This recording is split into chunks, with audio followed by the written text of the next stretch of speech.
Bonjour à tous et bienvenue. Je vous invite à vous lever.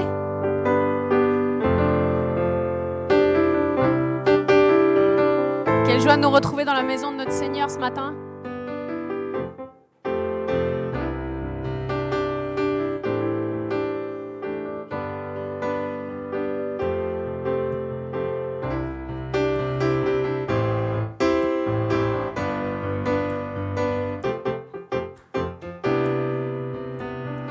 C'est toi que je choisis, puissant Rédempteur, pour guider mes pas.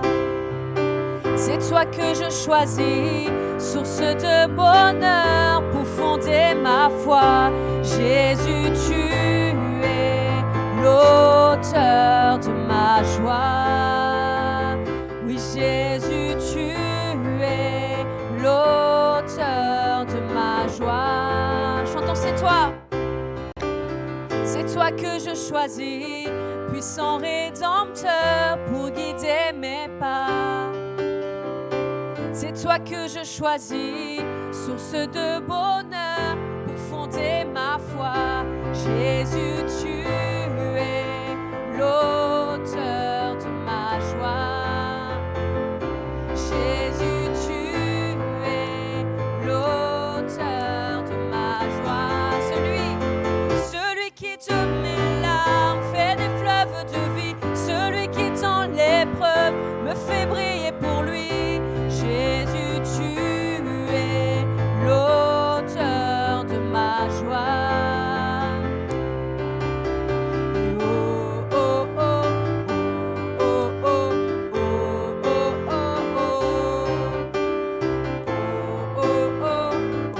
oh, oh, oh, oh. C'est toi que je choisis, puissant Rédempteur, pour guider mes pas. C'est toi que je choisis, source de bonheur, pour fonder ma foi. Jésus, tu es l'auteur de ma joie. Oui, Jésus, tu es l'auteur de ma joie. Celui qui donne un souffle quand le mien s'affaiblit, celui qui est fidèle, qui jamais ne m'oublie. Jésus, tu es l'auteur de ma joie. Celui qui donne un souffle quand le mien s'affaiblit, celui qui est fidèle, qui jamais ne m'oublie. Jésus, tu es l'auteur de ma joie. Jésus, tu es l'auteur de ma joie. Jésus, tu es l'auteur de ma joie. Alléluia, est-ce qu'on peut acclamer le nom de notre Seigneur ce matin?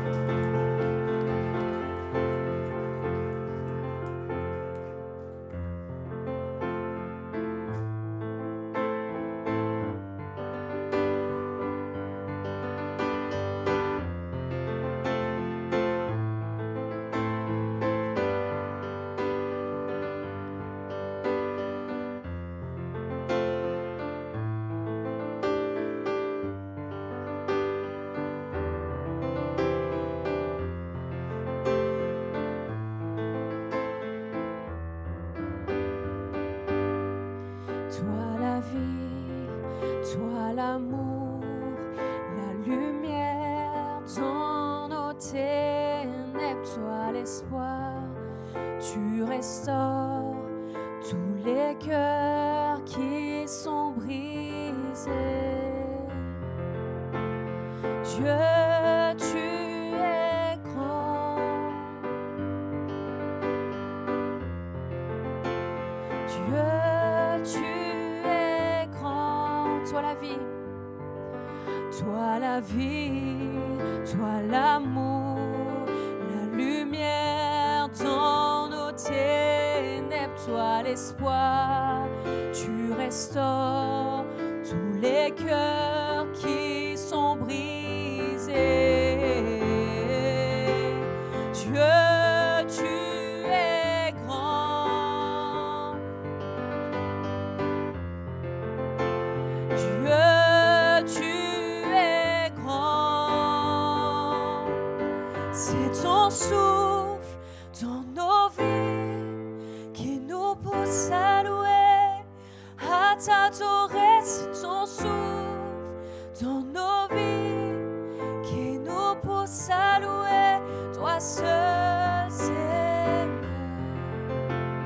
Dieu, tu es grand. Dieu, tu es grand. Toi la vie, toi l'amour, la lumière dans mes ténèbres, toi l'espoir, tu restaures tous les cœurs qui sont brisés. Oh Dieu, tu es grand, et tu es grand. Dieu, tu es grand. C'est ton souffle dans nos vies qui nous pousse à louer, à t'adorer. C'est ton souffle dans nos vies qui nous pousse à louer, toi seul. C'est ton souffle dans nos vies qui nous pousse à louer, à t'adorer. C'est ton souffle dans nos vies qui nous pousse à louer, toi seul, Seigneur. Dieu, tu es grand. Oh, oui, Dieu, tu es grand.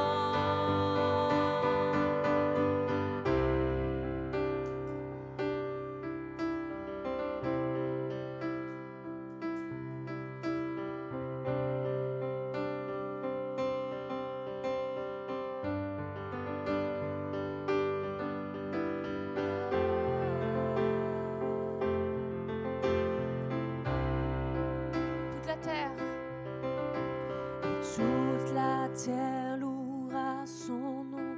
Nos cœurs crieront et chanteront. Dieu, tu es grand. Et toute la terre louera ton nom. Nos cœurs crieront et chanteront. Oui, Dieu, tu es grand. Toute la terre, et toute la terre louera ton nom. Nos cœurs crieront et chanteront. Oh Dieu, tu es grand. C'est ton souffle dans nos vies qui nous pousse à louer, à t'adorer. C'est ton souffle dans nos vies qui nous pousse à louer, toi seul. C'est ton souffle dans nos vies qui nous pousse à louer, à t'adorer. C'est ton souffle dans nos vies qui nous pousse à louer, toi seul, Seigneur. Oh Dieu, tu es grand. Oh Dieu, tu es grand. C'est ton souffle dans nos vies qui nous pousse à louer, à t'adorer. C'est ton souffle dans nos vies qui nous pousse à louer, toi seul. C'est ton souffle dans nos vies qui nous pousse à louer, à t'adorer. C'est ton souffle dans nos vies qui nous pousse à louer, toi seul, Seigneur. Oh Dieu, tu es grand. Nous chantons, Dieu, tu es grand. Déclarons, déclarons, Dieu.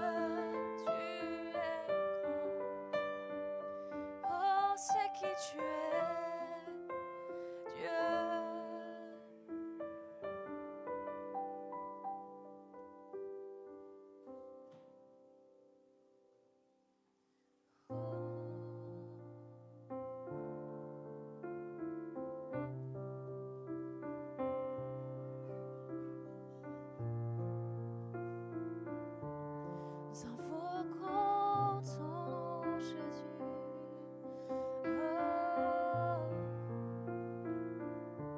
Oh, j'appelle ton nom, Jésus.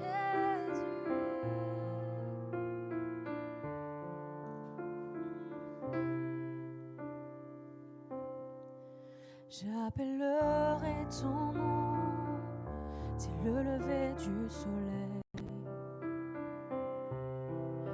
Je m'approche de l'autel, là je te louerai. Ton amour purifie chaque partie de mon cœur.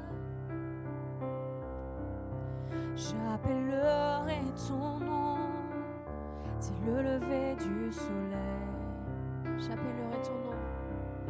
J'appellerai ton nom dès le lever du soleil. Je m'approche de l'autel, là je te louerai. Ton amour purifie chaque partie de mon cœur. J'appellerai ton nom dès le lever du soleil.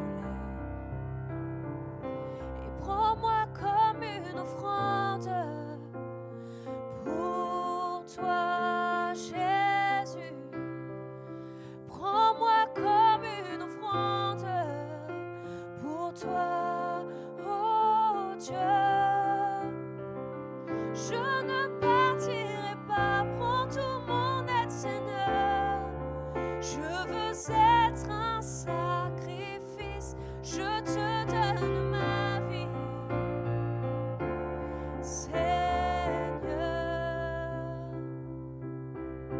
Je chanterai ton nom dès le coucher du soleil. Je louerai encore, je te louerai encore. Je me repose en toi seul. Ton amour purifie chaque partie de mon cœur. Je chanterai ton nom, c'est le coucher du soleil.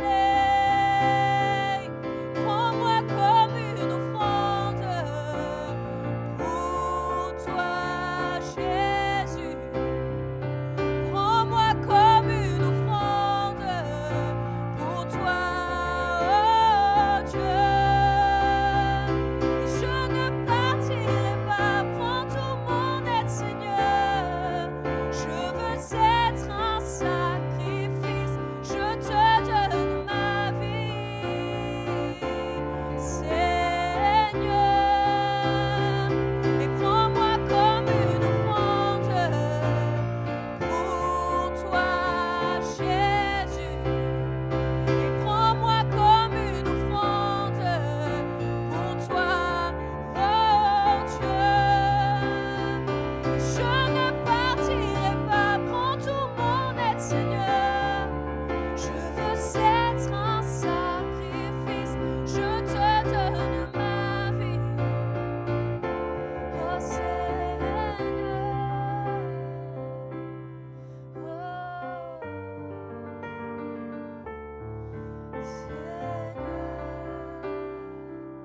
Je veux être un sacrifice pour toi, Seigneur.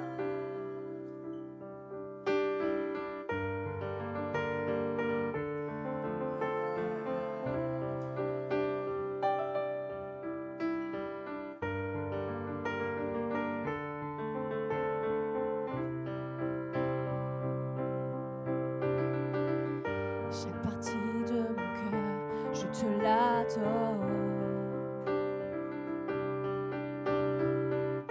Chaque partie de mon cœur, je te l'adore. Et chaque partie de mon cœur, je te l'adore. À toi seul, Dieu.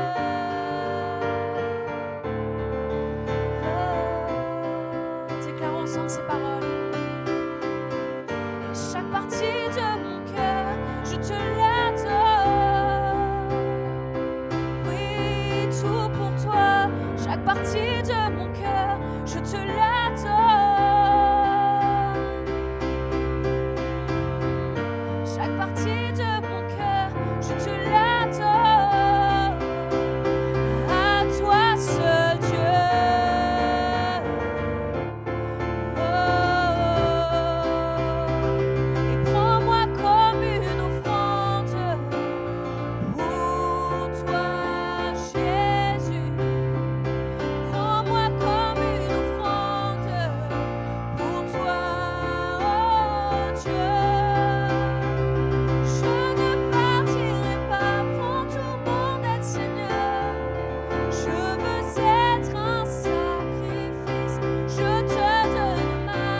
Dieu.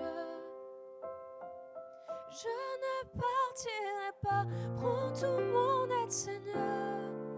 Je veux être un sacrifice, je te donne ma vie, Seigneur.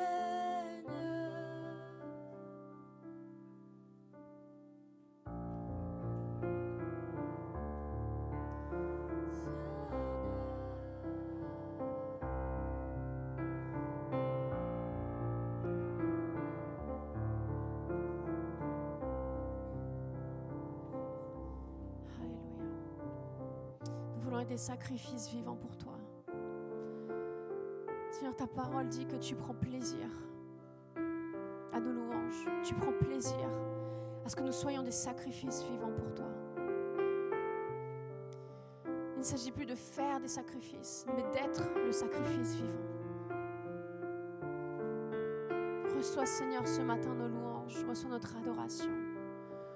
Reçois ce parfum, ce sacrifice vivant que nous sommes, Seigneur. Nous voulons t'adorer, Seigneur. Nous voulons te louer. Que nos louanges, que nos cœurs puissent être consacrés à toi, Seigneur. Merci, Père. Amen. Amen. Bienvenue à chacun dans la maison de notre Père. Je vous invite les enfants déjà à passer pour le programme d'Imagine Kids ce matin. Et j'invite tous les adultes ou les enfants un peu plus âgés à s'asseoir. On va passer un temps de Sainte Seine.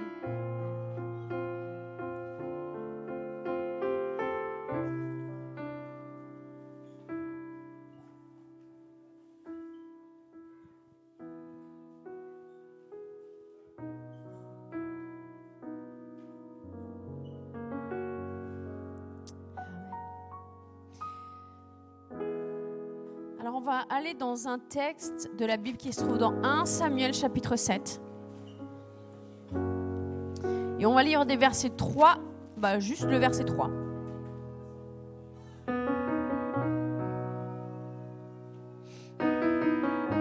Donc dans le contexte de ce passage, c'est que l'arche de l'Alliance, donc là où la présence de Dieu a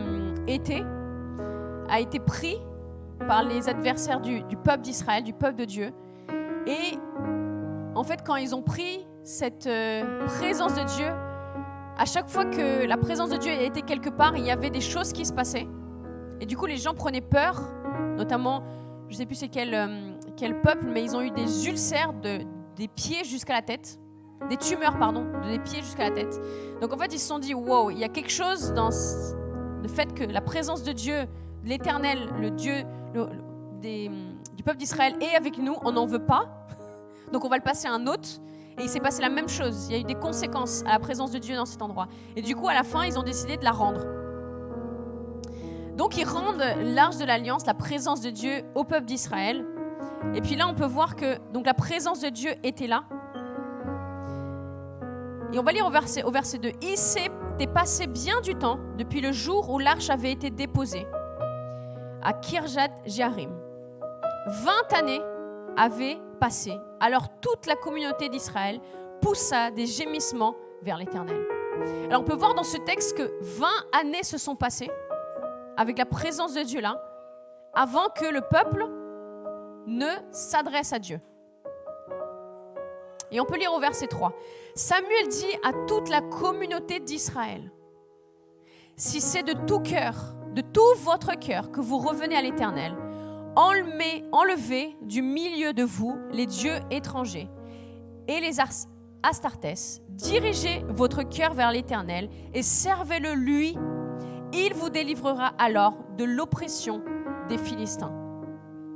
Donc ce qu'on comprend, c'est que la présence de Dieu, l'arche de l'Alliance est revenue, mais que 20 années se sont passées avant que le peuple d'Israël ne puisse regarder à cette présence, ne puisse regarder, chercher Dieu à nouveau. Et en fait, on comprend dans ce passage, il vous délivrera alors de l'oppression des Philistins. On peut comprendre que peut-être que l'adversaire leur avait rendu la présence de Dieu et que peut-être que pendant quelque temps, tout s'était bien passé, vu que les autres peuples, ils avaient cette crainte de la présence de Dieu, vu tout ce qui s'était passé.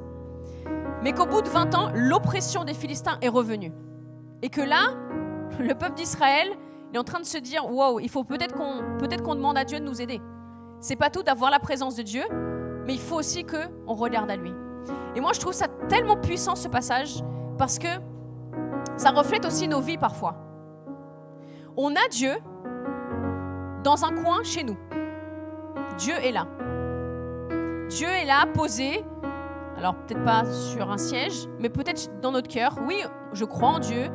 De temps en temps, on va à l'église, on fait des choses pour Dieu, mais il est là.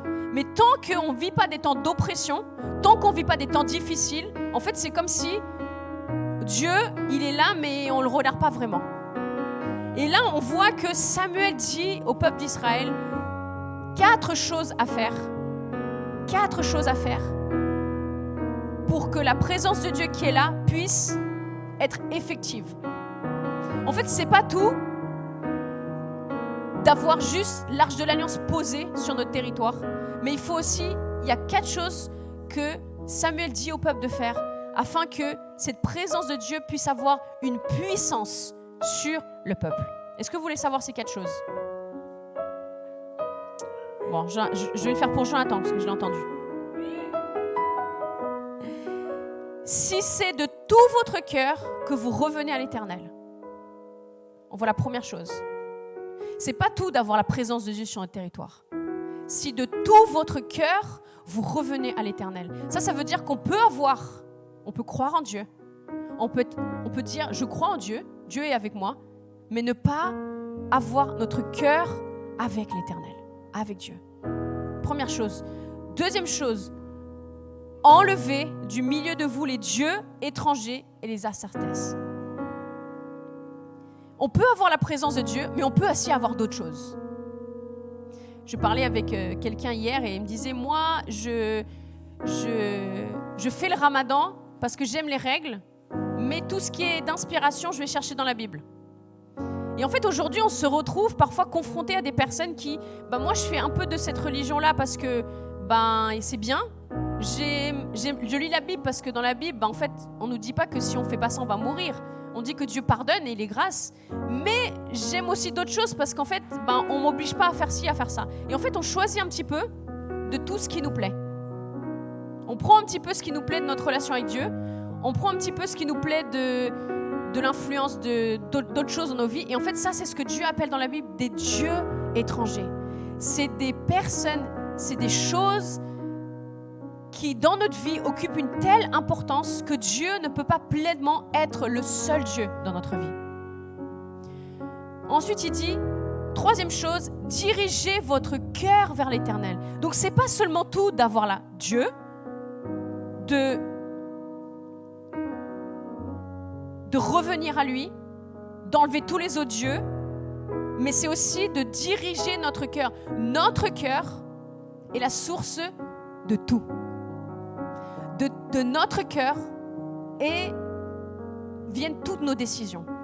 Si on a quelque chose qui est cher à notre cœur, on va décider en fonction de ça. Donc là, le Samuel est en train de dire, mettez votre cœur, dirigez votre cœur vers l'Éternel. Et quatrième chose qu'il dit, servez-le lui seul. Servez-le lui seul. Donc on voit, revenez à l'Éternel. Enlevez du milieu de vous les autres dieux. Dirigez votre cœur vers l'Éternel. Et servez-le lui seul. Et ensuite, il vous délivrera alors de l'oppression des Philistins. Pourquoi? Parce que Dieu est puissant. Dieu est capable d'agir dans n'importe quelle situation de notre vie. Dieu est capable de nous amener la paix en temps de maladie. Dieu est capable de nous amener, de changer totalement notre présent, notre passé et notre futur. Mais il y a comme un choix que le peuple devait faire à ce moment-là. C'est pas tout d'avoir la présence de Dieu.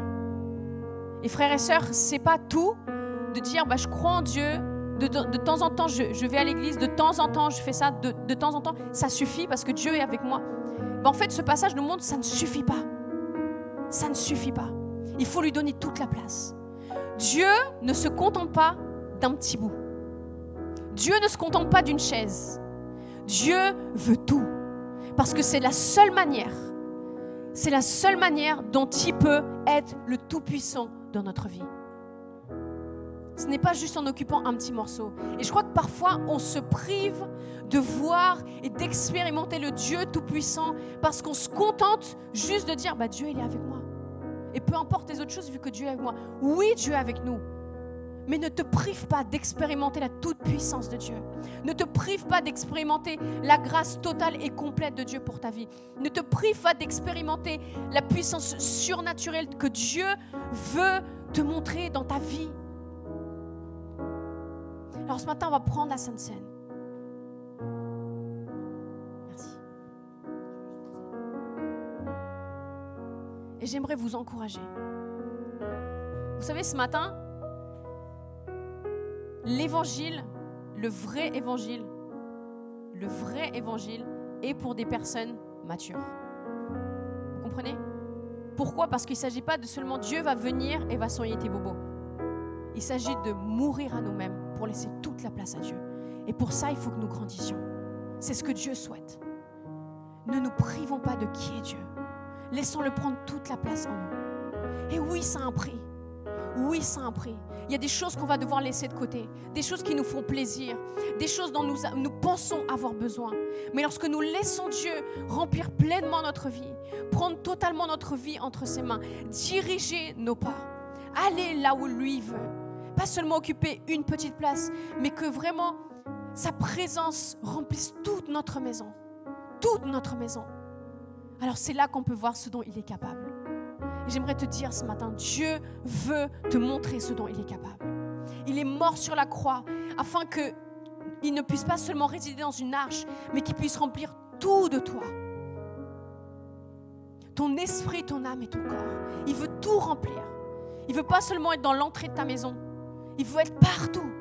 Partout avec toi. Il ne veut pas seulement être quand tu viens à l'église. Il veut être aussi avec toi quand tu es à ton travail, quand tu es avec tes enfants, quand tu fais tes courses, quand tu es avec tes collègues, quand tu es en train de lutter contre une maladie, quand tu es en train d'affronter peut-être des critiques, quand tu es dans les transports, quand tu es dans ta maison. Il veut être avec toi partout. Et il y a quelque chose de merveilleux que Dieu nous a laissé. Il nous a laissé le choix. Il ne s'impose pas, il nous laisse le choix de lui dire, tu sais quoi, Seigneur, viens et remplis tout. Remplis tout. Bouscule tout. Ruine tout s'il faut. Mais prends toute ta place, Seigneur. Alors je vais vous inviter à vous lever ce matin.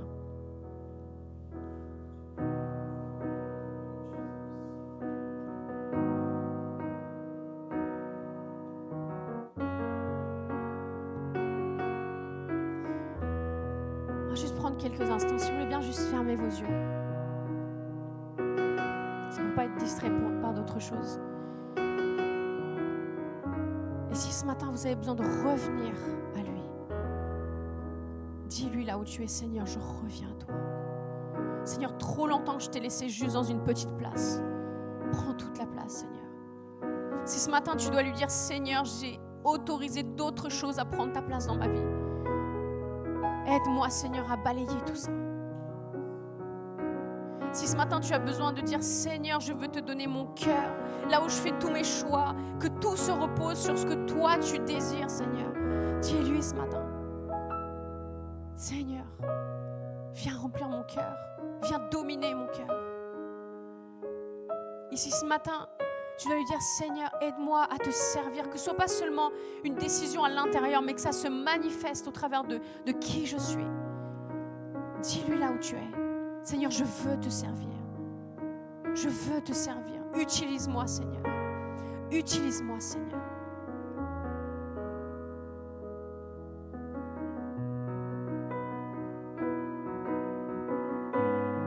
Viens œuvrer dans nos vies, Seigneur. Prends toute ta place, Père. Prends toute ta place.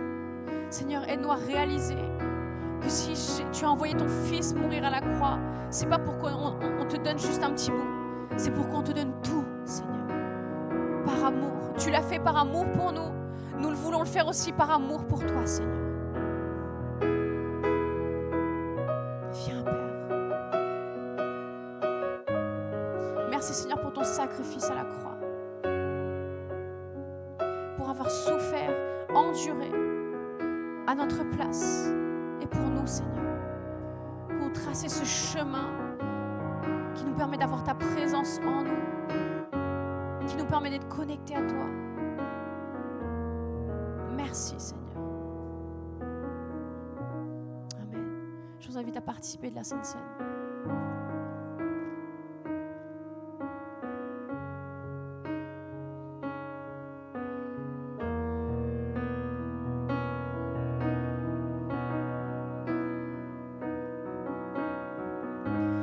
Ta puissance de vie règne en nous aujourd'hui.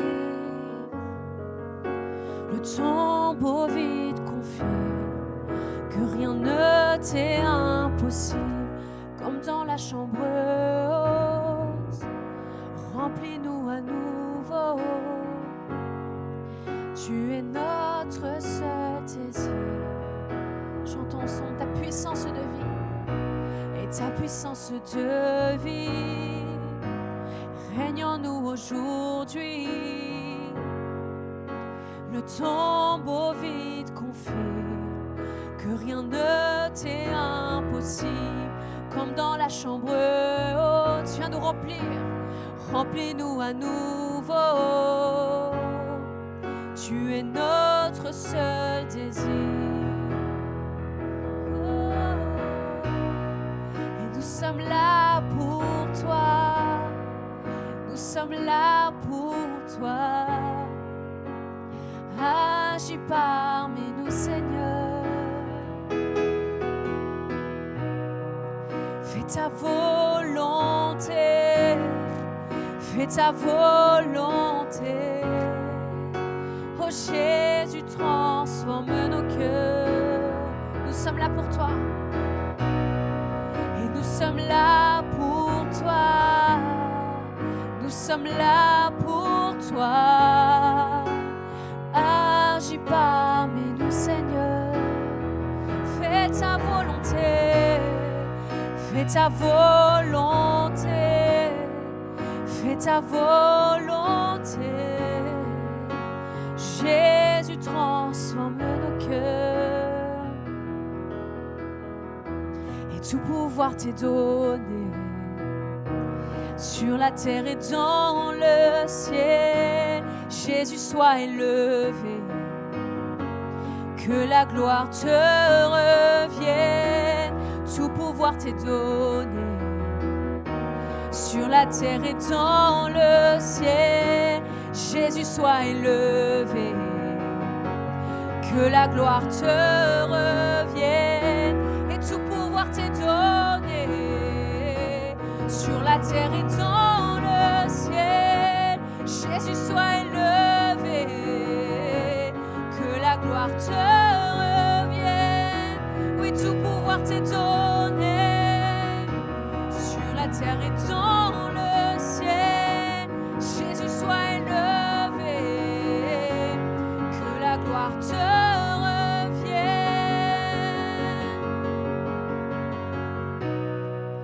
Nous sommes là pour toi, nous sommes là pour toi.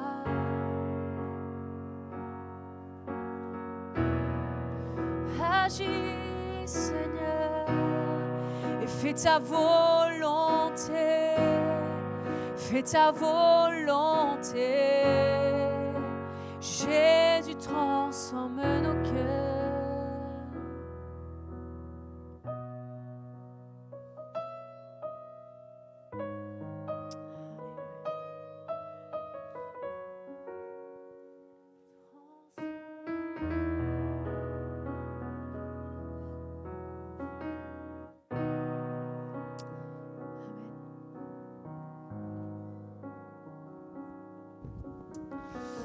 Amen.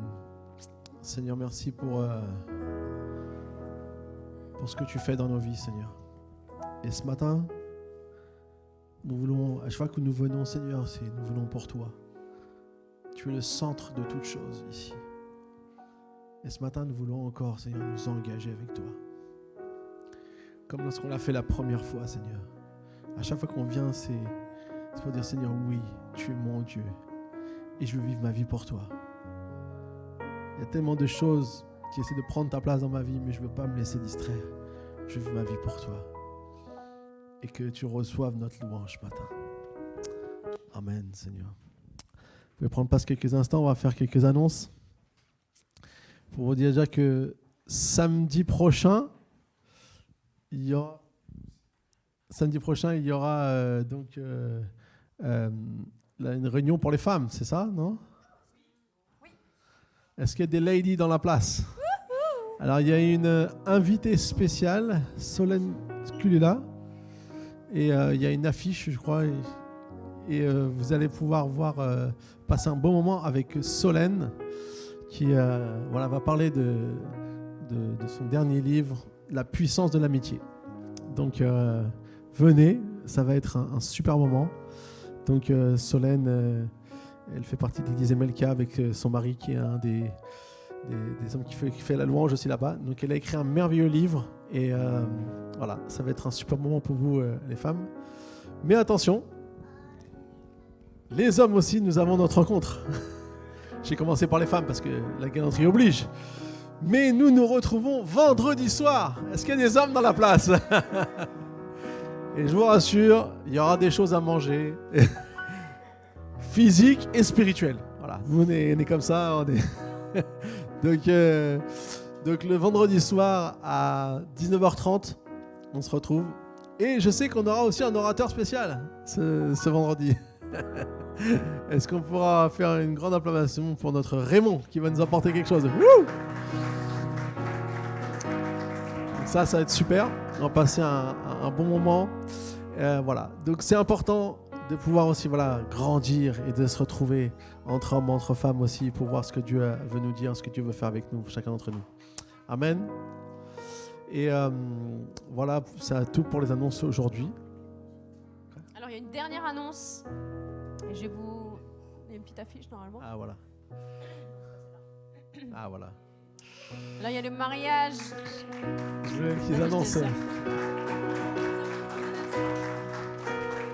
Alors Clément, viens Clément, viens, on a besoin de toi. Alors j'attendais, mais allez là Christelle, j'ai pas vu elle est arrivée. Viens Christelle. Ah oui. Je vais le faire à la fin parce que j'ai pas vu Christelle. Clément et Christelle. Alors la bonne nouvelle, c'est qu'ils sont déjà mariés à la mairie. Parce qu'ils se sont mariés hier à la mairie. Voilà. Donc c'était super fait. Donc je vais donner le micro à Clément. Du coup, on s'est mariés hier à la mairie. Ça fait un super temps. On a pu profiter aussi du soleil. On a fait quelques photos. Il faisait un peu froid, mais bon, c'était vraiment cool. Et du coup, pour certains savent, on est déjà parti en décembre rejoindre sa famille pour tout ce qui concerne la dot, mariage coutumier, tout ça. Là, on enchaîne avec la mairie. Et là, ensuite, on va enfin terminer avec le plus important, j'ai envie de dire. C'est le mariage devant Dieu, l'officialiser devant Dieu. On a fait la mairie devant les hommes. Et là, on est vraiment là dans les hautes sphères. Voilà, on va y aller. Et afin que cette union ne puisse ne jamais être brisée, voilà, on va prendre l'engagement devant Dieu.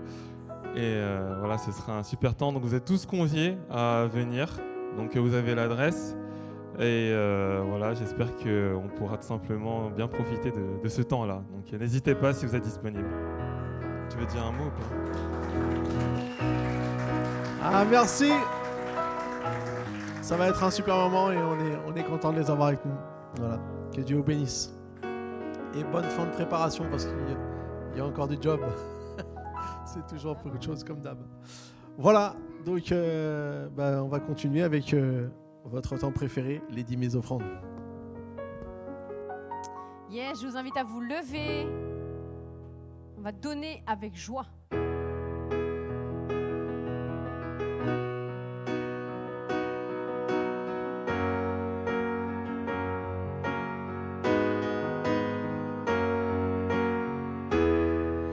Ton nom est majestueux, règne sur toute la terre. Et ton nom est fort et puissant, ton nom est glorieux et grand. En lui nous sommes sauvés. Le nom de Jésus, plus haut que tous les noms. Roi des rois, et aucun nom n'est comme le sien. Le nom de Jésus, plus haut que tous les noms. Alpha, Oméga, aucun nom n'est comme le sien. Ton nom est comme un doux parfum, déversé sur mon âme, sur mon âme. En ton nom nous surmontons tout, en ton nom nous avons la victoire.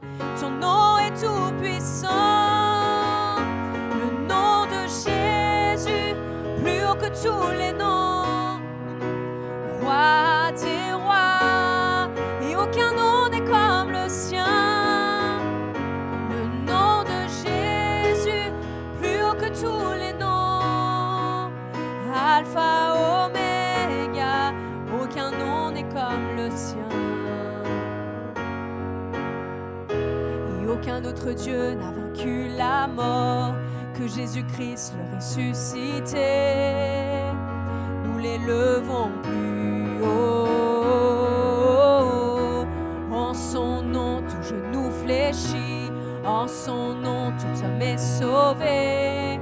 Nous invoquons son nom, le nom de Jésus, plus haut que tous les noms. Roi des rois, et aucun nom n'est comme le sien. Le nom de Jésus, plus haut que tous les noms. Alpha, Oméga, aucun nom n'est comme le sien. Le nom de Jésus, plus haut que tous les noms. Roi des rois, et aucun nom n'est comme le sien. Le nom de Jésus, plus haut que tous les noms. Alpha, Oméga, aucun nom n'est comme le sien. Alléluia, je vous invite à vous asseoir. Gloire à Dieu.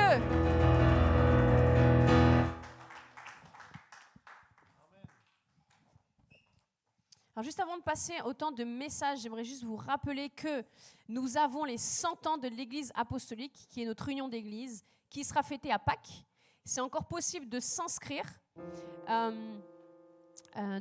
Du coup, on a mis un lien sur le groupe WhatsApp, mais n'hésitez pas à venir voir l'équipe d'accueil. Ils vous donneront le lien du coup pour vous inscrire.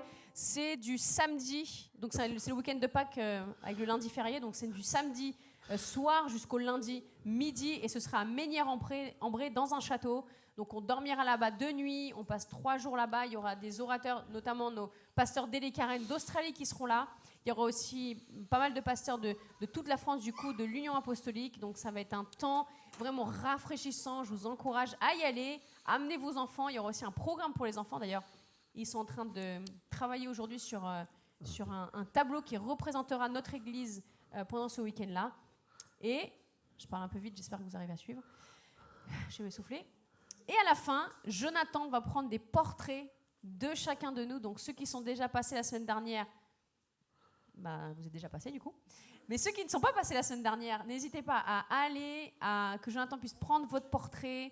Et il y aura je pense qu'ils vont faire une vidéo ou un affichage pendant les 100 ans pour montrer tous les visages des personnes de toute la France. Ça défilera entre les réunions. Ça défilera, sur place. Voilà. Comme ça, on verra toutes les personnes de toute l'église. Exactement. Donc c'est juste un portrait. Qu'on puisse voir votre on va visage. vous afficher fixe, ne vous inquiétez pas. Voilà, maintenant je laisse la place à mon mari pour une nouvelle série. Amen.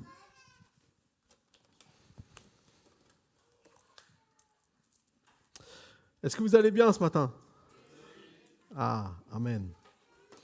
Alors, ces derniers temps, on réfléchissait Euh, je me disais, Seigneur, qu'est-ce que tu veux nous dire? Qu'est-ce que tu veux faire avec nous? Et vous savez, des fois, il y a une question qui est importante de se poser, c'est pourquoi on fait ce qu'on fait? Je ne sais pas si vous êtes déjà posé la question. Je me rappelle que pendant le Covid, il y a beaucoup de gens qui se sont dit, mais finalement, pourquoi je travaille dans tel domaine quand tout s'est arrêté? On a commencé à prendre le temps de réfléchir, et pourquoi je ne ferais pas autre chose? Et il y a des gens qui se sont complètement reconvertis. Et à chaque fois qu'on pose ce genre de questions, c'est important parce que ça va peut-être casser les choses qu'on fait par habitude. Vous savez, des fois, on a l'habitude de faire des choses, on va les faire naturellement. Quand vous avez l'habitude, je suis sûr que chez vous, le matin, vous vous levez et vous avez votre petit rituel. Généralement, à peu de choses près, c'est toujours la même chose. Mais quand on se pose des questions, des questions qui vont peut-être nous dire pourquoi on fait ce qu'on fait, eh bien, ce qui peut être difficile, c'est que ça peut nous amener à réaliser que peut-être certaines choses qu'on fait, on ne devrait plus les faire, ou alors il y a peut-être des choses qui peuvent être un petit peu chamboulées. Mais pourquoi on n'aime pas ça? Parce que personne n'aime le changement. Si je vous disais maintenant, à partir de demain, tu ne vas plus faire la même chose quand tu vas te lever, on ne va pas aimer. On aime bien notre petite routine. Et en fait, c'est la même chose dans notre vie avec le Seigneur. Parfois, on a besoin de se poser la question pourquoi on fait ce qu'on fait, pour que Dieu puisse peut-être travailler en nous et amener un changement, amener des choses à évoluer. Et cette série a pour objectif de nous poser des questions qui ne sont pas toujours faciles à répondre, mais qui nous aideront à comprendre ce que Dieu désire nous voir accomplir sur cette terre. Personne n'est sur cette terre avec sans que ce soit la volonté de Dieu, le désir, la volonté de Dieu. Si tu es sur la terre, c'est que Dieu l'a voulu. Mais dans tout ce que Dieu a créé, il y a toujours un but. Toujours un but, il y a toujours quelque chose que Dieu veut faire. Alors dans ces 4 prochaines semaines, on va se poser des questions. Et on va partir sur des questions parfois qui peuvent être, aujourd'hui vous allez voir, c'est la question la plus large.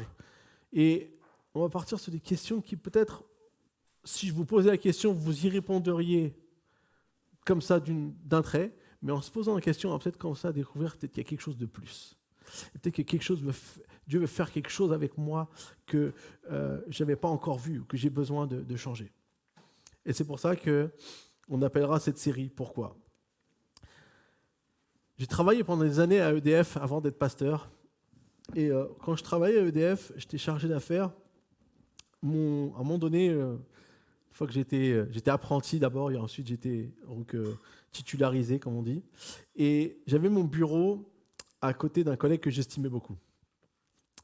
C'était quelqu'un de très très compétent et qui avait la joie de vivre. Je me souviens, quand il était à son bureau, il faisait très très bien son travail, mais il pouvait mettre la musique, il était là, il était content. C'était un bon enfant, voilà, c'était pas trop rigide. Mais il était exigeant et j'écoutais beaucoup ses conseils, moi qui étais nouveau.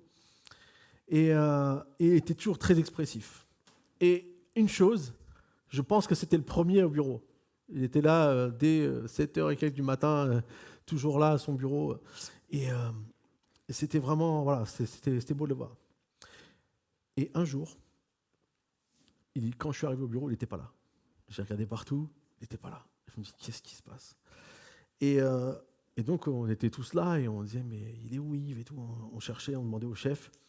Et quelques heures plus tard, dans la matinée, je me souviens toujours de ce moment, notre chef rentre dans le bureau, les larmes aux yeux, et il nous dit, notre cher collègue a perdu sa fille hier soir, fauchée par un bus, de 20 ans.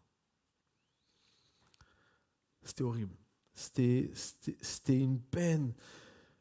On est rentrés, on est tous rentrés à notre maison, et on revient le lendemain matin, et un drame s'est passé pour lui. Et la question qui a résonné dans notre esprit, mais je sais qui sûrement résonne aussi qui a résonné chez lui, en ayant parlé avec lui, et dans sa famille, et chez nous tous, pourquoi cette chose a pris place. Et tous ceux qui ont vécu un drame peuvent ressentir combien cette question est douloureuse. Si Dieu existe, pourquoi il y a le mal ?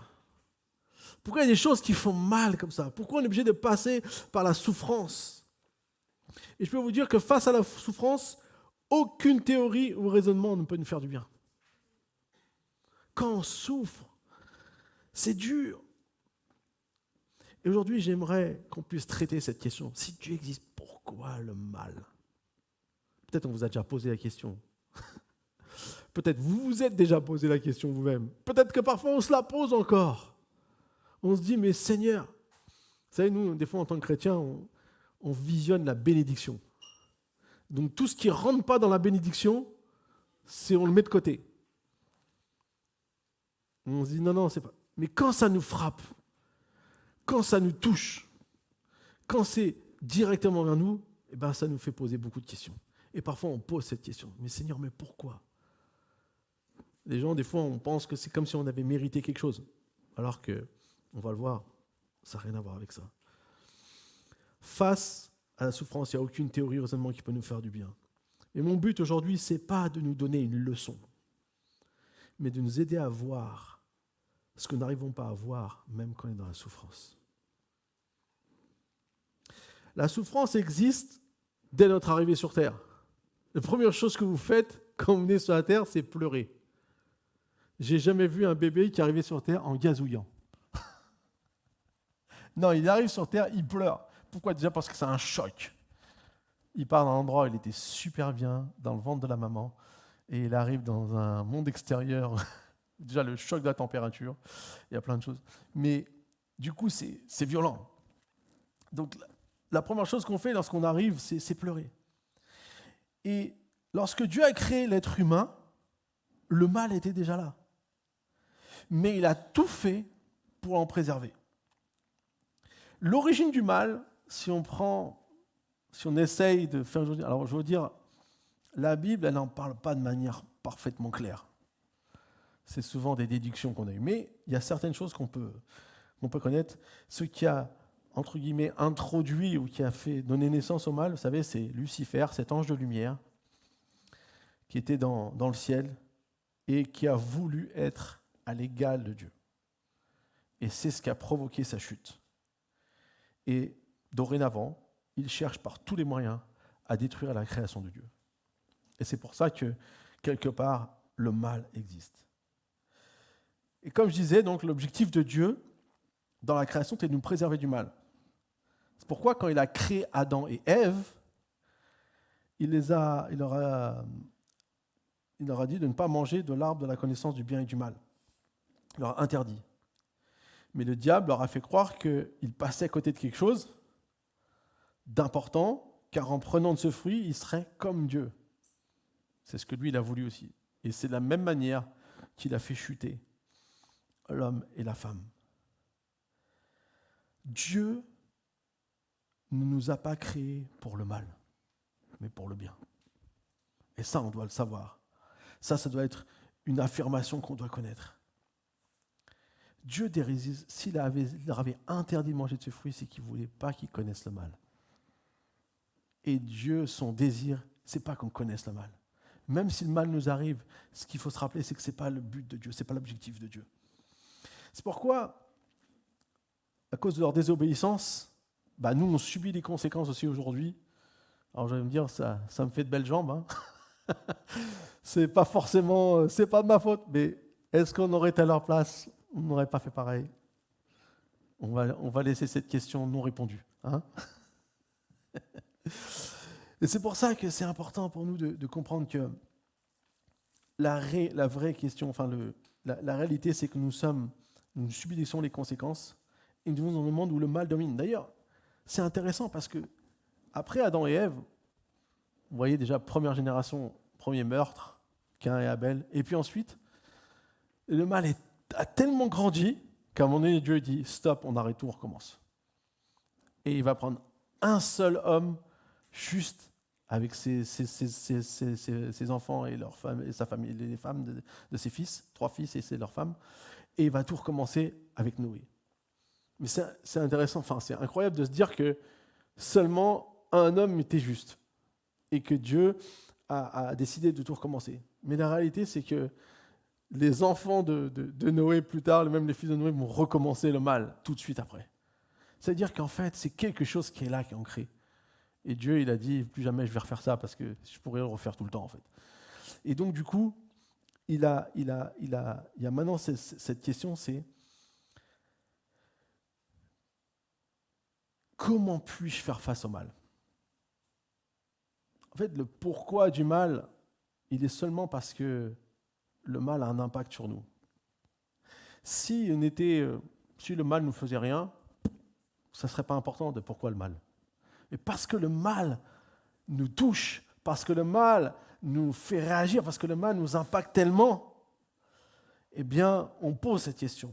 Alors moi, j'aimerais aller sur cette chose-là qui est, je pense, le cœur de cette question. Comment puis-je faire face au mal? Qu'est-ce que le mal produit en moi, que ce soit celui que je fais ou celui qu'on fait? Comment surmonter le mal qui me fait souffrir? C'est ça que j'aimerais parler aujourd'hui.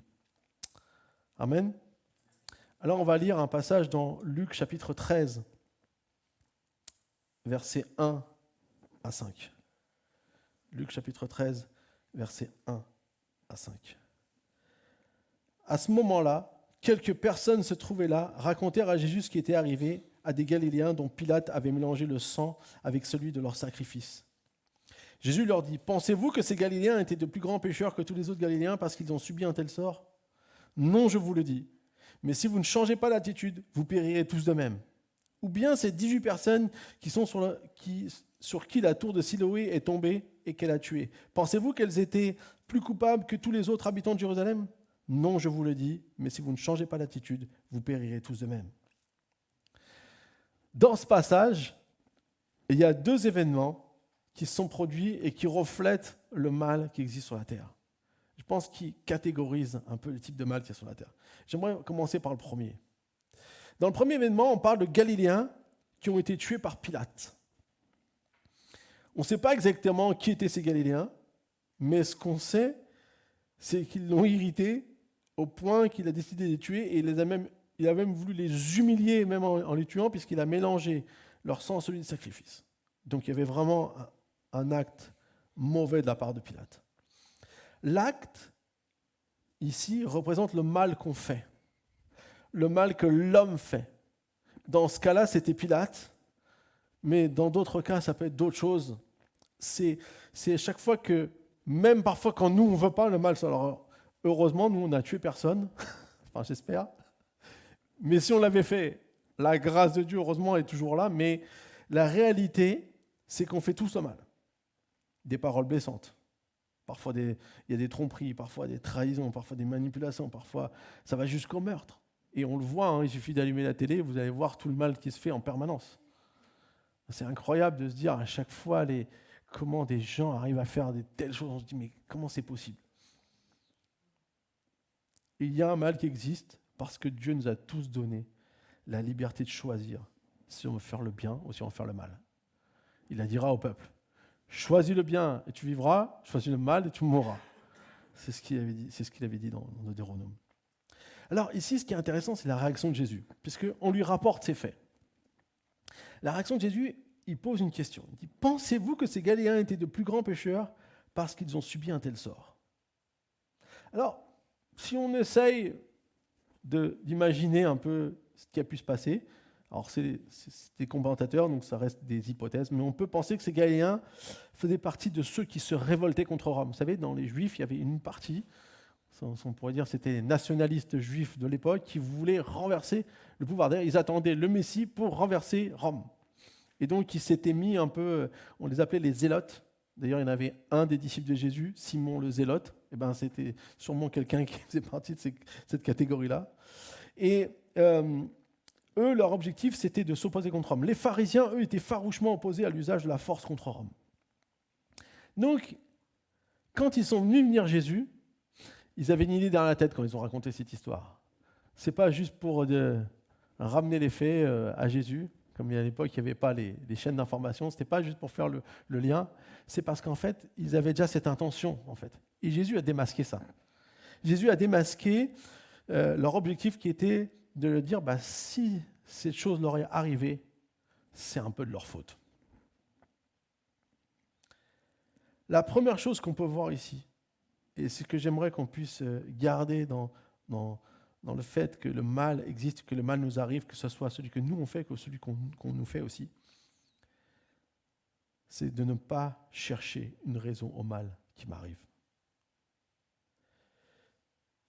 À chaque fois que le mal arrive, on va toujours essayer de trouver une raison, parce qu'on pense que si on trouve une raison au mal, quelque part, ça va l'atténuer. Ou quelque part, ça va nous permettre de réagir. Et en réalité, Jésus, il pointe tout de suite la question. Il dit, est-ce que vous pensez que c'était des plus grands pécheurs? Pourquoi ça leur est arrivé? Est-ce que vous pensez que c'est des gens qui faisaient des choses mal? Parce que c'est ce que les pharisiens avaient dans la tête. Et qu'en fait, quelque part, ils sont responsables de leur mal. Bien sûr que la réponse est non. Mais ce que Jésus veut démasquer ici, c'est arrêter de essayer de trouver une raison au mal. Si je reviens à l'histoire de mon collègue, pour avoir parlé avec lui même bien des fois après, il se posait cette question, et on se posait tous cette question, pourquoi? Quelle est la raison qui fait que cette jeune fille, est décédée? En fait, jusqu'à aujourd'hui, on n'a pas la réponse. Parce qu'en fait, il n'y en a pas. On ne pourra jamais répondre à cette question du pourquoi pleinement. On pourra essayer de trouver des théories, essayer de mettre des trucs derrière. Et vous savez, malheureusement, il y a toujours des bonnes personnes qui vous expliquent le tout pourquoi de tout. Mais en réalité, on ne sait pas. Peut-être qu'un jour, Dieu, il avait un plan et qu'on comprendra quelque chose qu'on ne comprend pas. Mais aujourd'hui, sur la terre, c'est impossible. Et j'ai envie de dire, et même si on avait une bonne raison,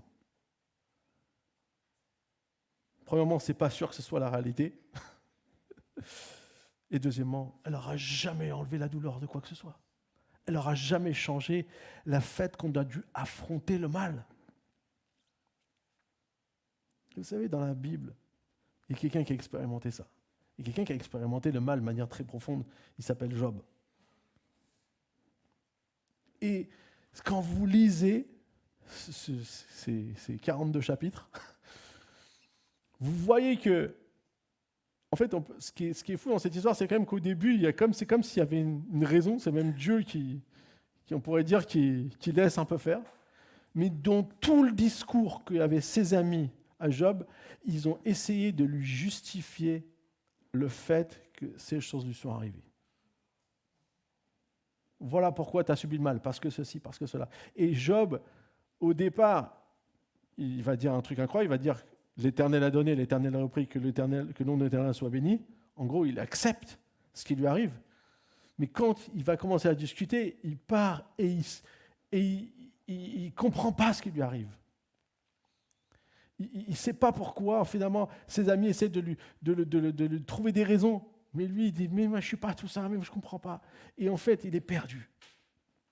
Mais, grâce à Dieu, la conclusion est incroyable.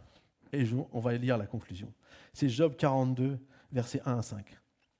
Job répondit à l'Éternel, « Je reconnais que tout est possible pour toi et que rien ne peut s'opposer à tes projets. Qui est celui qui dissimule mes plans par un manque de savoir?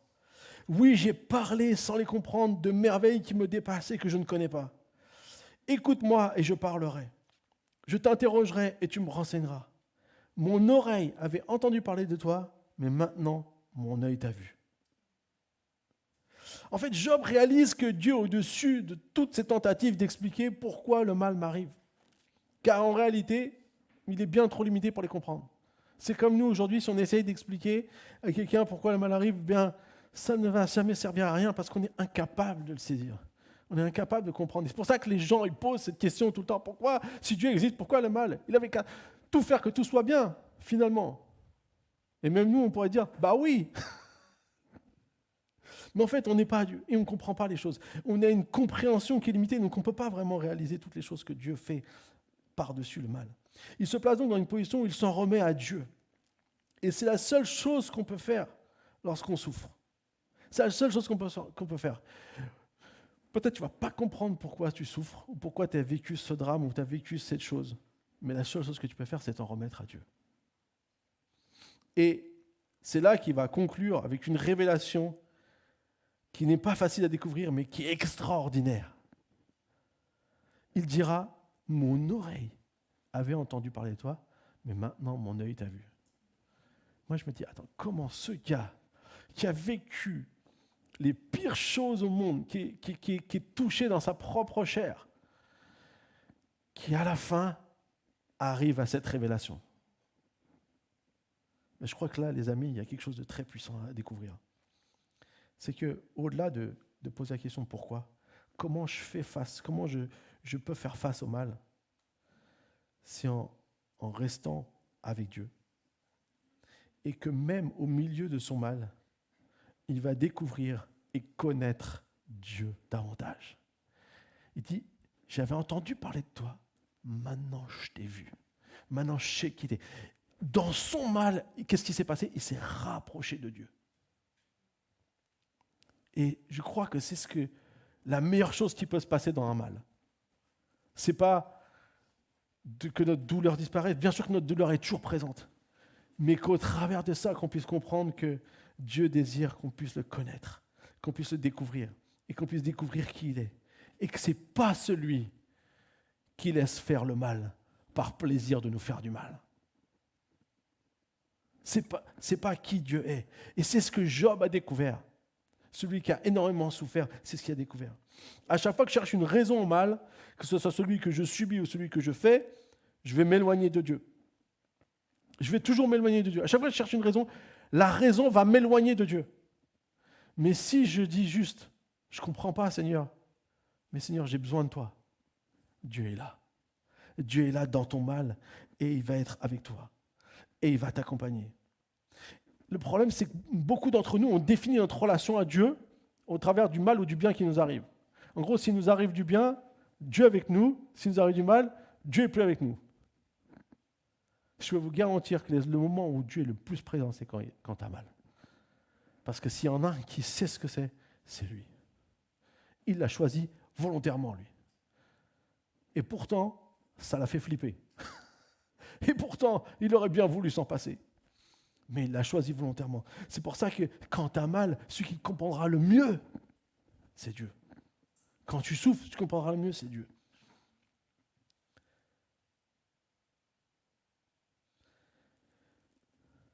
La plus grande question pour affronter le mal, c'est est-ce que je connais Dieu? Ou plutôt, est-ce que je crois connaître Dieu?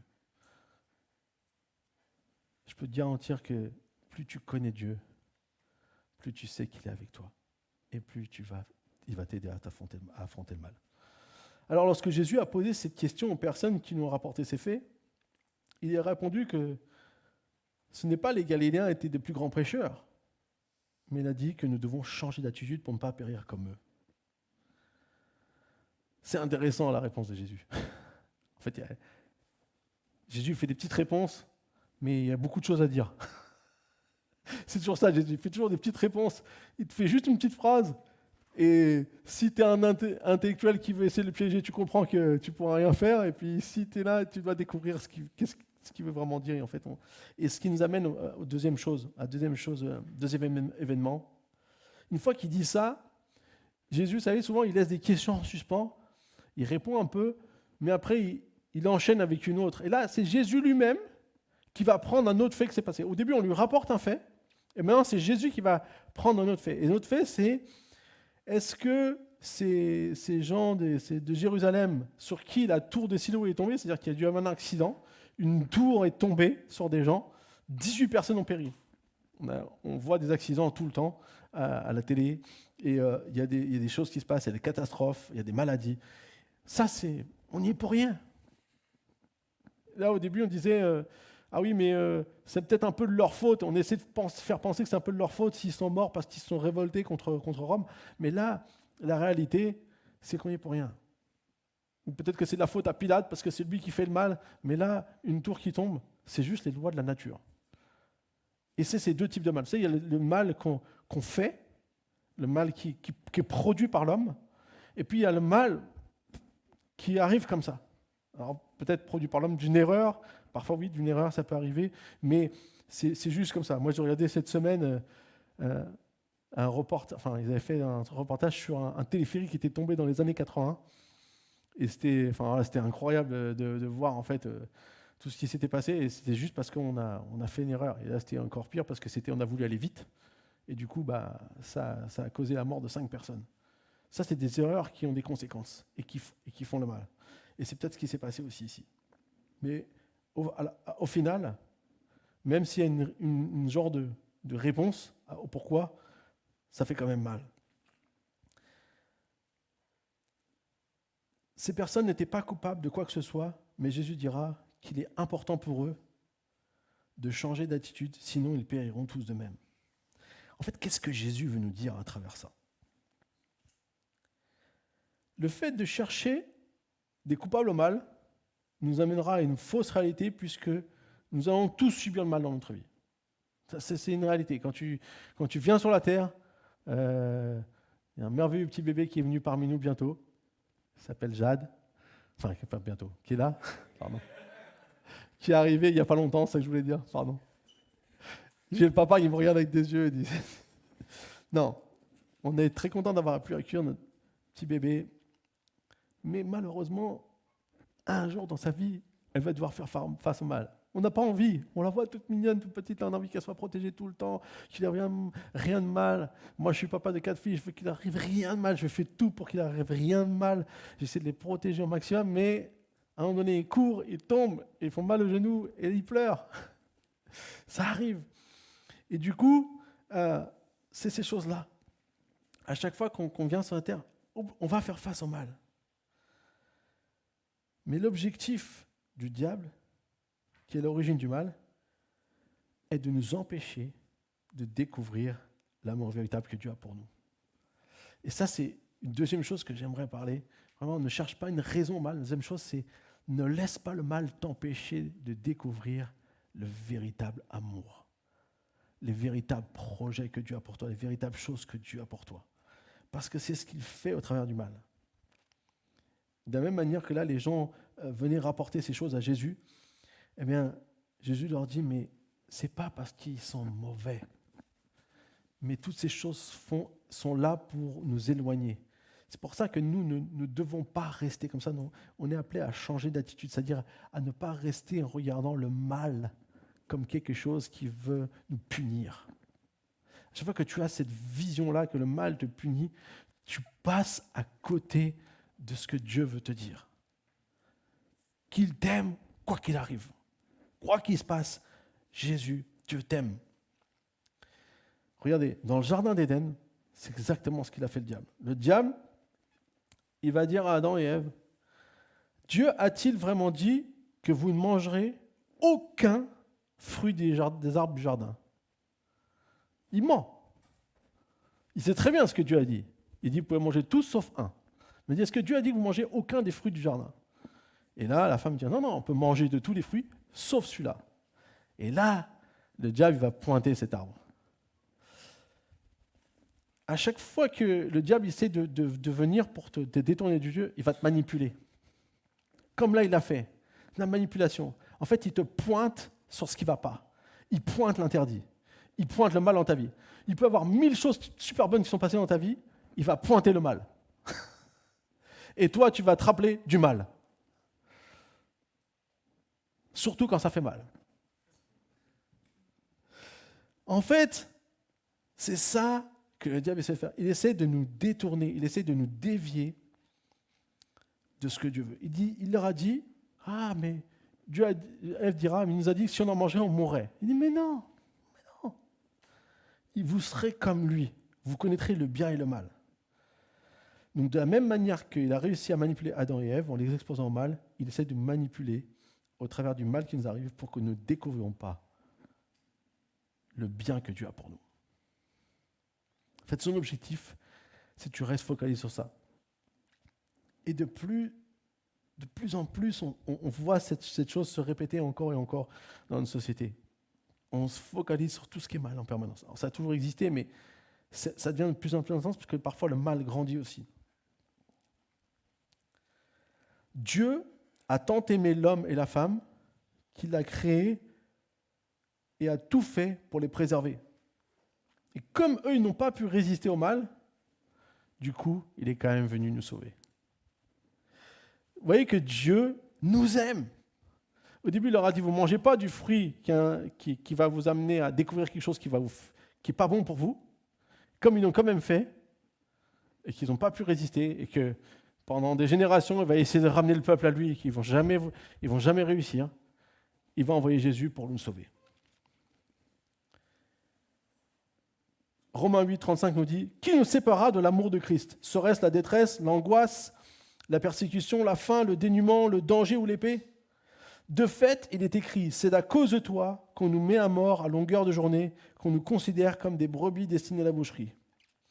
Au contraire, dans tout cela, nous sommes plus que vainqueurs grâce à celui qui nous a aimés. En effet, j'ai l'assurance que ni la mort, ni la vie, ni les anges, ni les dominations, ni le présent, ni l'avenir, ni les puissances, ni la hauteur, ni la profondeur, ni aucune autre créature ne pourra nous séparer de l'amour de Dieu manifesté en Jésus-Christ notre Seigneur. » Dans ce passage, si vous regardez bien, l'apôtre Paul, il essaie de montrer comment rien ne peut nous séparer de l'amour de Dieu. Et dans rien, en fait, c'est une liste de tout le mal qui peut nous arriver. Dans toutes ces choses, la persécution, l'angoisse, la persécution, la faim, le dénuement, le danger, l'épée. Toutes ces choses, en fait, sont des choses mauvaises. C'est le mal qui vient contre nous. Et il veut nous montrer que dans toutes ces choses, on est plus que vainqueur à travers celui qui nous a aimés. Quand tu découvres combien Dieu t'aime, tu réalises que tout le mal qui s'est passé, c'est pas parce qu'il ne t'aimait pas, c'est pas parce que Dieu, c'est un Dieu méchant qui laisse le mal venir. C'est parce que tu vas découvrir qu'il t'aime et que ça, c'est plus fort que le mal. C'est plus puissant que tout le mal qui peut t'arriver. Et c'est pour ça que des gens qui sont avec Dieu, qui subissent le mal, si vous prenez les chrétiens persécutés, on parle de la persécution ici, si vous prenez les chrétiens persécutés, ils subissent le mal, mais ils vivent toujours avec l'amour de Dieu parce que l'amour de Dieu qu'ils ont connu est plus grand. Et c'est ce que le diable ne veut pas que tu découvres. Et c'est pour ça que beaucoup de gens sont bloqués en disant « si Dieu existe, pourquoi le mal ?» Parce que le diable veut les empêcher de découvrir combien Dieu les aime. Et peut-être si tu te poses cette question, c'est ce que le diable veut faire. Et c'est ce que Jésus a démasqué dans ce qu'on a lu. Quand il a interpellé les gens, il a changé d'attitude, ce qu'il veut leur dire, c'est d'ouvrir leur cœur au véritable amour qui ne pourra jamais, que le véritable amour est plus fort que tout le mal qui peut leur arriver et que ça ne pourra jamais leur enlever la vie que Dieu a pour eux. Si je refuse de recevoir cet amour, même si c'est à cause d'un mal injuste, je passerai à côté de la vie que Dieu a pour moi. Donc, ce qui est important, c'est d'apprendre à être plus que vainqueur au travers de l'amour de Dieu. C'est de comprendre que toutes les choses mauvaises ne pourront pas m'empêcher de vivre ce que Dieu a pour moi.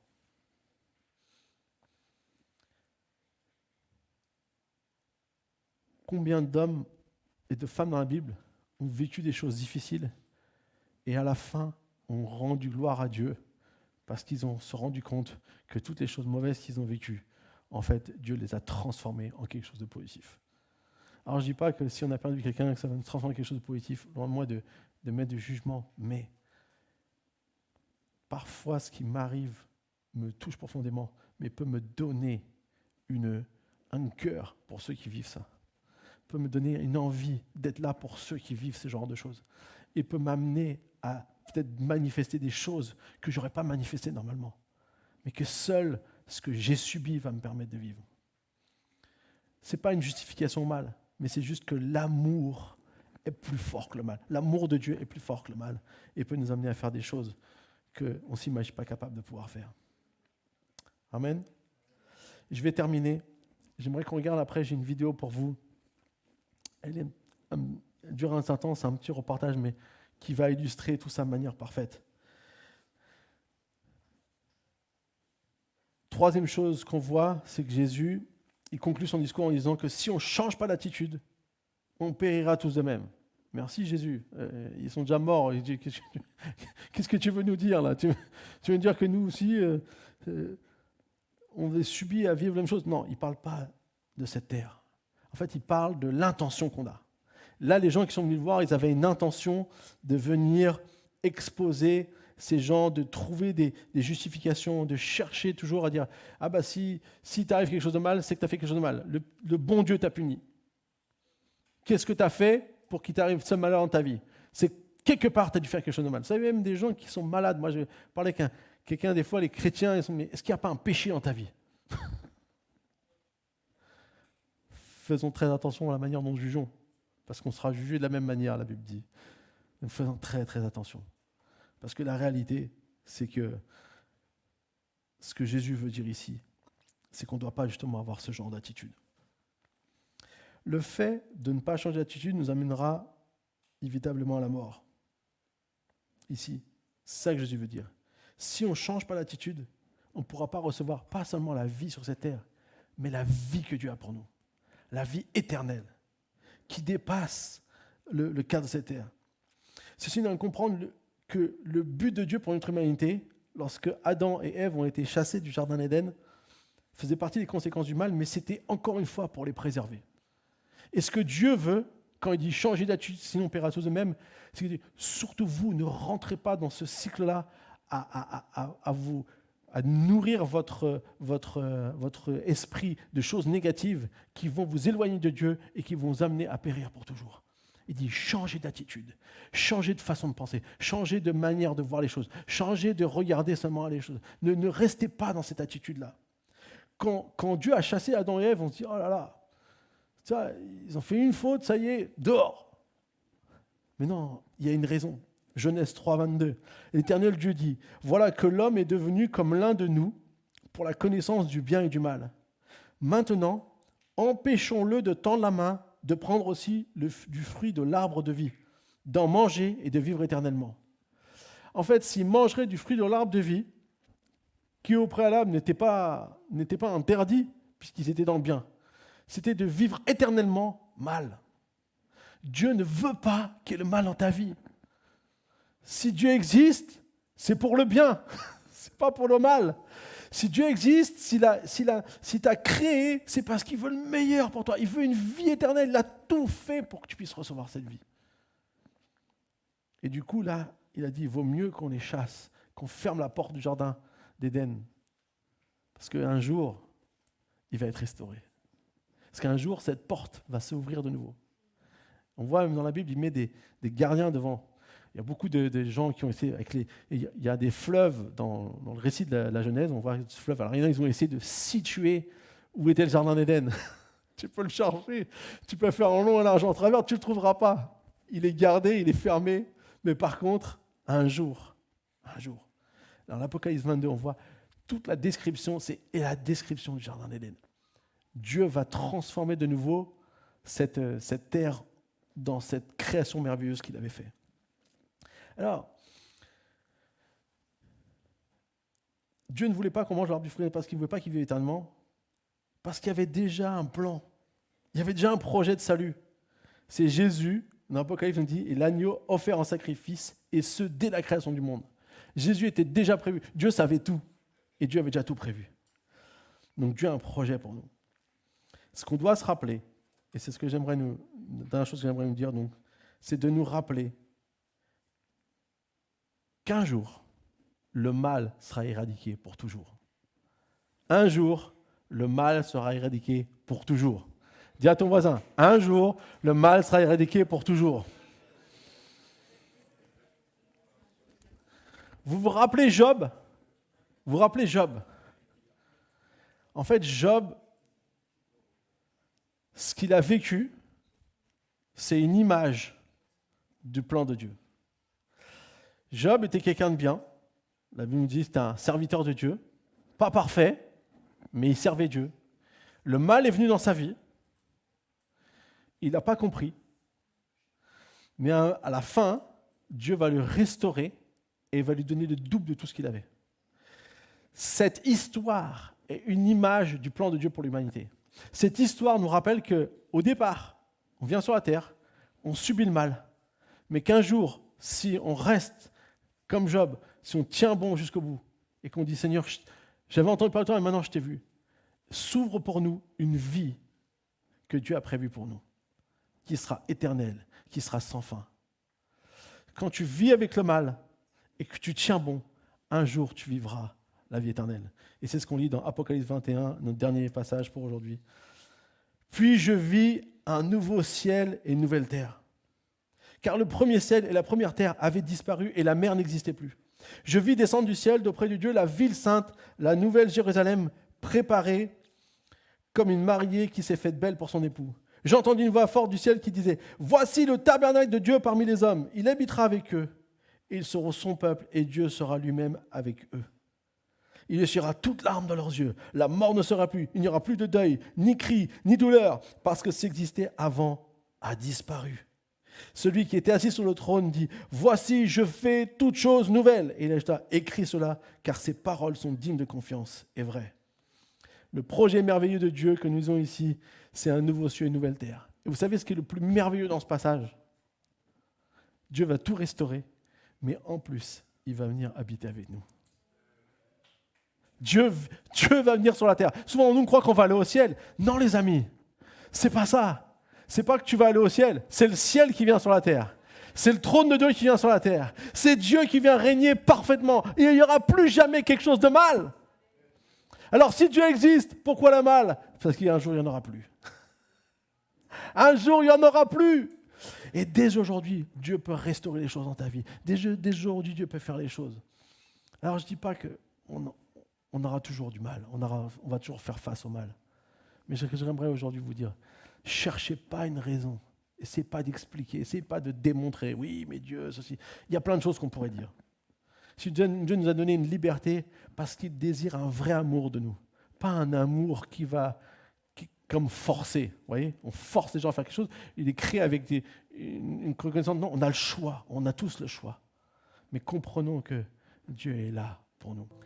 Peut-être que au coin de ta tête, il y avait encore un pourquoi. Pourquoi tu as permis ça, Seigneur ? Pourquoi tu as laissé faire cette chose ?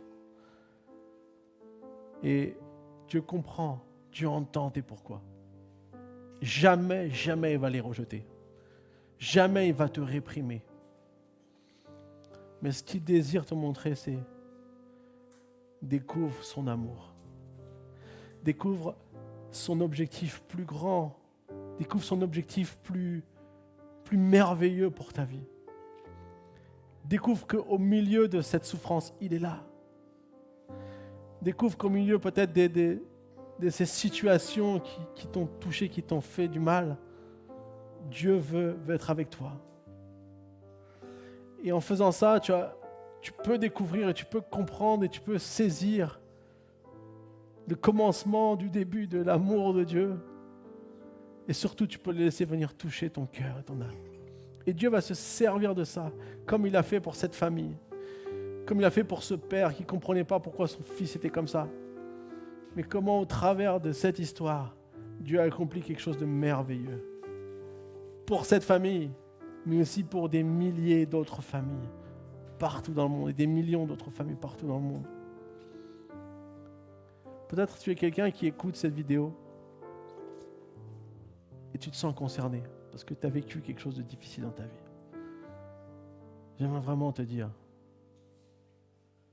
ouvre ton cœur à Dieu. N'essaie pas de répondre à cette question, pourquoi le mal ? Personne ne peut y répondre. Mais comprends que Dieu est là pour toi et qu'il est capable de t'aider à affronter ce mal, de t'aider à surmonter ce mal, de t'aider à pouvoir voir ce mal ne plus te faire du mal, à te pousser plus bas que terre, mais à laisser Dieu construire quelque chose dans ta vie, bâtir quelque chose dans ta vie, te faire avancer plus loin. Seigneur, merci. Je vais prier pour chaque personne. tous ceux qui sont présents là ce matin au milieu de nous, mais aussi tous ceux qui nous regardent. Je prie, Seigneur Jésus, touche les cœurs maintenant, Seigneur. Aide-nous, Seigneur, à ne pas vivre, Seigneur, seulement avec cette vision d'aujourd'hui, mais donne-nous de nous souvenir toujours qu'un jour, Seigneur, tu as un plan merveilleux qui s'accomplira, Seigneur. Et qu'en attendant, tu es avec nous dans chaque moment, dans chaque étape, dans chaque histoire, dans chaque saison. Merci, Seigneur Jésus, pour ta grâce et tes bienfaits. Que ton nom soit loué et béni à jamais, Seigneur. Amen. Amen. On va terminer notre culte avec un dernier chant pour louer notre Dieu. Et je vous dis à toutes, une bonne continuation, bon dimanche. Et je vous dis à très bientôt ici à l'Église Imagine. C'est ton souffle dans nos vies qui nous pousse à louer, à t'adorer. C'est ton souffle dans nos vies qui nous pousse à louer, toi seul. C'est ton souffle dans nos vies qui nous pousse à louer, à t'adorer. C'est ton souffle dans nos vies qui nous pousse à louer, toi seul, Seigneur. Oh Dieu, tu es grand. Nous chantons ensemble. Oh Dieu, tu es grand. C'est ton souffle dans nos vies qui nous pousse à louer, à t'adorer. C'est ton souffle dans nos vies qui nous pousse à louer, toi seul, Seigneur. Oh Dieu, tu es grand. Tu es grand. Oh Dieu, tu es grand. Tu es grand. Dieu, tu es grand.